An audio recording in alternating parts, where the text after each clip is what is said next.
తోటమాలి వెర్రితనం. గోపు అనే వ్యక్తి నగర చివర్లో గల తోటకు తోటమాలి. తోటలో కొత్త మొక్కలు నాటి అవి పెరిగేంత వరకు వాటిని కాపాడుకోవాల్సిన బాధ్యత తనపై ఉండేది. తోట నగర పొలిమేరలో ఉండటం వలన చాలా కోతులు తోటలోకి వచ్చి అక్కడ ఉన్న చెట్లపై ఆడుకుంటూ చెట్లపై పండిన పండ్లను తిని వెళ్తూ ఉండేవి. ఒకసారి గోపుకు ముఖ్యమైన కార్యక్రమం కోసం దగ్గరలో ఉన్న పట్టణానికి వెళ్ళవలసి వచ్చింది.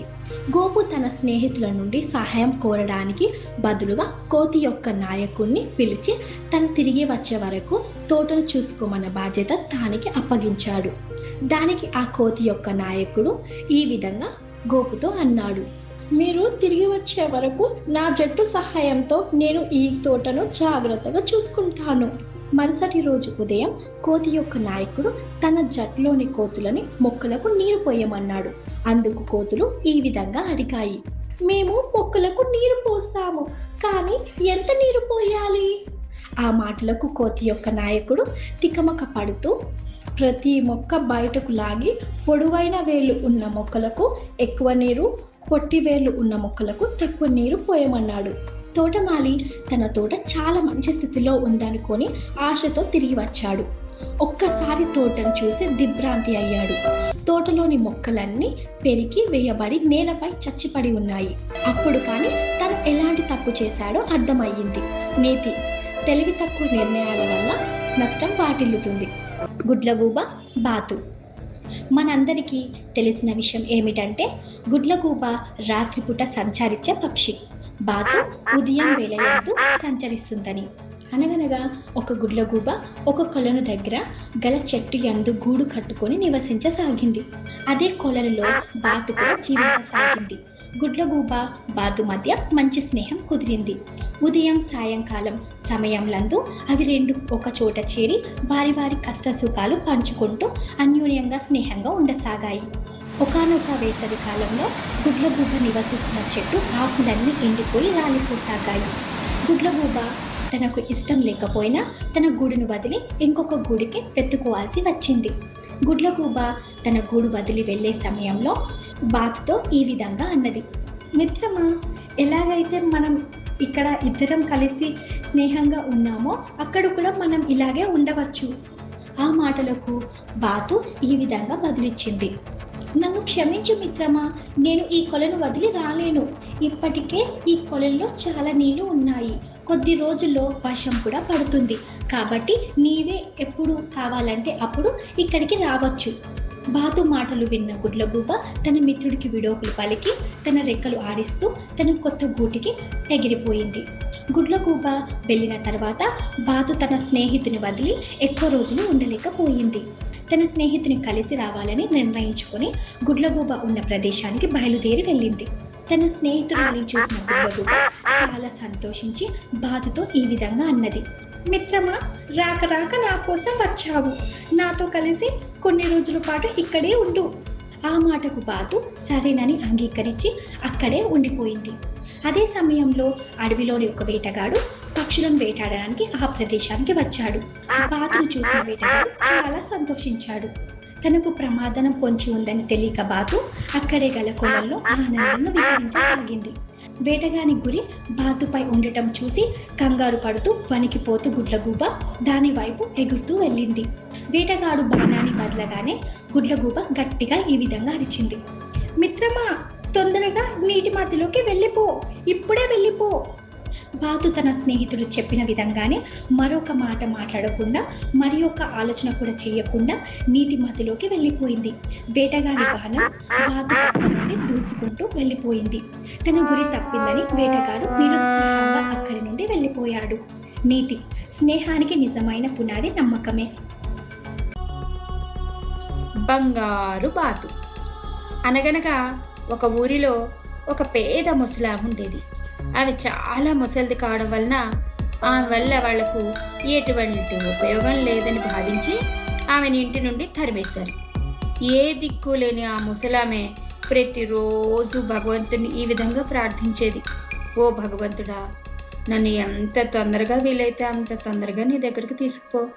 నాకు బ్రతకాలం లేదు. నా పిల్లలు కూడా నన్ను తమ దగ్గర ఉంచుకోవడానికి ఇబ్బంది పడుతున్నారు అని ప్రార్థించింది. ఒకరోజు ఆ ముసలామె తన ఇంటి తలుపులు తెరవగానే తనకు ఎదురుగా ఒక విచిత్రమైన బాధ కనిపించింది. ఇంకా విచిత్రమైన ఆశ్చర్యకరమైన విషయం ఏంటంటే ఆ బాధ నోరు తెరిచి మాట్లాడసాగింది. ఓ ముసలి తల్లి, ప్రతిరోజు నీవు ప్రార్థించే ప్రార్థనలు భగవంతుని ద్వారా నేను విన్నాను. ఈ రోజు నుండి ప్రతిరోజు నాలో ఉన్న ఒక్క ఈ ఈకను తీసుకో. ఈ ఈక బంగారంలా మారుతుంది. నీకు కావలసిన వాటిని తెచ్చుకుని నీ కష్టాలన్నీ తీర్చుకో అంది. ఆ మాటలు విన్న ముసలామె బాతుతో ఈ విధంగా అంది. నీ వల్ల వచ్చే బంగారం వల్ల నాకేంటి ప్రయోజనం? ఏ ప్రయోజనం లేదు. ఆ మాటలకు బాతు తన నుండి ఒక ఈకను తీసి ఆమెకిస్తూ ఈ విధంగా అంది. ఏం జరుగుతుందో వేచి చూడు. అనతి కాలంలోనే ఆ ముసలామె అధిక ధనవంతురాలైంది. ఆమెకు వదిలిపెట్టి వెళ్ళిన ఆమె కొడుకులు, బంధువులు తిరిగి ఆమె దగ్గరికి చేరారు. వాళ్ళందరితో కలిసి ఆమె తన జీవితాన్ని ఆనందంగా గడిపింది. కథలో నీతి ఏంటంటే నిజాయితీగా ప్రార్థించే ప్రార్థనల వల్ల సత్ఫలితాలే కలుగుతాయి. సింహం, నక్క. అనగనగా ఒక అడవిలో గల నక్క ఒకసారి సింహం దగ్గరికి వెళ్ళి దానితో ఈ విధంగా అంది. ఓ అడవికి రాజైన సింహరాజా, నాకు చాలా రోజుల నుండి మీకు సేవ చేయాలని ఆశపడుతున్నాను. నన్ను మీ దగ్గర సేవకునిలా ఉండనిస్తారు? చాలా నమ్మకంగా సేవ చేసుకుంటాను. నక్క మాటలు విన్న సింహం నక్కను తన దగ్గర సేవకునిలా ఉండడానికి అనుమతించింది. నక్క సింహంతో అన్నట్టుగానే సింహం పట్ల విశ్వాసంతో, నమ్మకంతో ఉంటూ దాన్ని సేవించుకోసాగింది. అడవిలో ఏదైనా జంతువు కనిపించగానే ఆ జంతువు యొక్క జాడను సింహంకు సూచన ద్వారా తెలియచేసేది. సింహం ఆ జంతువుని చంపి తినగానే మిగిలిన మాంసం ముక్కలను నక్క తింటూ చాలా ఆనందంగా జీవితాన్ని గడపసాగింది. సింహం యొక్క దయ వలన నక్క మిగిలిన మాంసాన్ని తిని చాలా పుష్టిగా, బలంగా తయారైంది. నక్కలో దురాశ మొదలైంది. అది సింహం దగ్గర వెళ్ళి దాంతో ఈ విధంగా అంది. ఈరోజు నా ఆహారాన్ని నేనే సంపాదించుకుంటాను. ఆహారం కోసం బయలుదేరిన నక్కకు అడవిలో చాలా చిన్న చిన్న జంతువులు కనిపించాయి. కానీ వాటిపై మక్కువ చూపలేదు. కొద్దిసేపటికి ఒక బలిష్టమైన ఏనుగును చూసిన నక్క తనలో తాను ఈ విధంగా అనుకుంది. ఆహా, ఏనుగే నాకు సరి అయిన ఆహారం. దీన్ని చంపి నా కడుపు నింపుకుంటాను అని అనుకుంటూ ఒక్క గంతు వేసి ఏనుగు పైకి దూకింది. కానీ ఏనుగు తన పొడవాటి తొండంతో నక్కను గట్టిగా కొట్టసాగింది. ఏనుగు బారి నుండి తప్పించుకుని నక్క తన ప్రాణాలు కాపాడుకున్నానంటూ అక్కడి నుండి పారిపోయింది. మనల్ని మనం ఎప్పుడూ అధికులమని అనుకోరాదు. అనగనగా ఒక అడవిలో ఒక పెద్ద కోతుల గుంపు నివసించసాగి. ఆ గుంపులోని కోతులన్నీ చెట్లపై భాగాలలో తమ నివాసాలను ఏర్పాటు చేసుకుని జీవించసాగాయి. ఆ గుంపులో చాలా పిల్ల కోతులు కూడా ఉన్నాయి. వేసవి కాలంలో అడవిలో ఉన్న నదిలో కోతులన్నీ స్నానాలు చేస్తూ సాయంత్రం సమయంలో అక్కడే ఉన్న చెట్లపై ఉన్న పండ్లను తింటూ ఆనందంగా ఉండసాగాయి. అడవిలో ఉన్న కోతులన్నీ శత్రువుల నుండి ఒకరికి ఇంకొకరు రక్షణగా ఉంటూ ఒక కుటుంబంలా జీవించసాగాయి. వేసవి కాలం పూర్తవగానే శరత్కాలం ఆరంభమైంది. అడవిలోని చెట్లలోని పండ్లతో కళకళలాడుతూ ఉంది. చాలా పండ్లు నేల రాలిపోతున్నాయి. కోతులన్నీ రాలిపడిన పండ్లను కడుపు నిండా తింటూ ఆనందించసాగాయి. ఒకరోజు ఒక ఆకతాయి కోతి రేగి చెట్లను దాటుతూ ముందుకు వస్తూ ఉంది. ఆ ఆకతాయి కోతి క్రింద రాలిపడిన రేగు పండ్లను చూసి పొరపాటున నిప్పు కణికలు అనుకుని తనకు కావలసినవన్నీ ఏరుకోసాగింది. ఆ కోతిని చూసి మిగిలిన కోతులు కూడా రాలిపడిన రేగి పళ్ళను ఏరుకోసాగాయి. ఒకదాంతో ఒకటి పళ్ళని ఏరుకుంటూ ఈ విధంగా చెప్పుకుంటున్నాయి.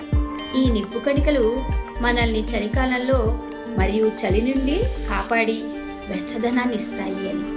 వీరి మాటలను అక్కడే చెట్టుపై ఉన్న రంగురంగుల రామచిలక ఉన్నది అది వింది. దానికి కోతులపై జాలి కలిగింది. వెంటనే అది చెట్టుపై నుండి ఈ విధంగా అంది. ఓ కోతులారా, నేను మిమ్మల్ని చాలా సేపటి నుండి చూస్తున్నాను. ఇంతకు మీరంతా ఏం చేస్తున్నారు? ఆ మాటలు విన్న కోతుల నాయకుడు చిలకతో ఈ విధంగా అన్నాడు. మేమందరం చలికాలంలో చలి కాచుకోవడానికి నిప్పు కణికలను ఏర్పరచుకుంటున్నాను. కోతుల నాయకుడు మాటలు విని చిలుక ఈ విధంగా అంది. మీరందరూ అనుకున్నట్లు అవి నిప్పు కణికలు కావు, బాగా పండిన రేగి పండ్లు. ఇవి చలికాలంలో ఇంకా పుల్లగా మారిపోతాయి. ఆ మాటలకు కోతుల నాయకుడు ఈ విధంగా అన్నాడు. చిలుక, నువ్వు ముందు ఇక్కడి నుంచి వెళ్ళిపో, మేము నీ మాటలు వినాం అని చిలుక వెంటపడి అది ఎగిరిపోయేలా చేసేశాడు.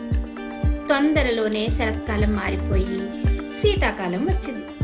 అడవిలో అంతా మంచుతో కూడిన ఈదురుగాలులు వీస్తున్నాయి. కోతులన్నీ చలి కాచుకోవడానికి అవి దాచిపెట్టుకున్న నిప్పు కణికల దగ్గరికి వెళ్ళాయి. కానీ అక్కడ నల్లగా మారిపోయిన రేగిపళ్ళు కనిపించాయి. అప్పుడు వాటికి చిలుక చెప్పిన మాటలు అర్థమయ్యాయి. ఈ కథలో నీతి ఏంటో తెలుసా? అరుదుగా ఇచ్చే ఉచిత సలహాలు చాలా విలువైనవి.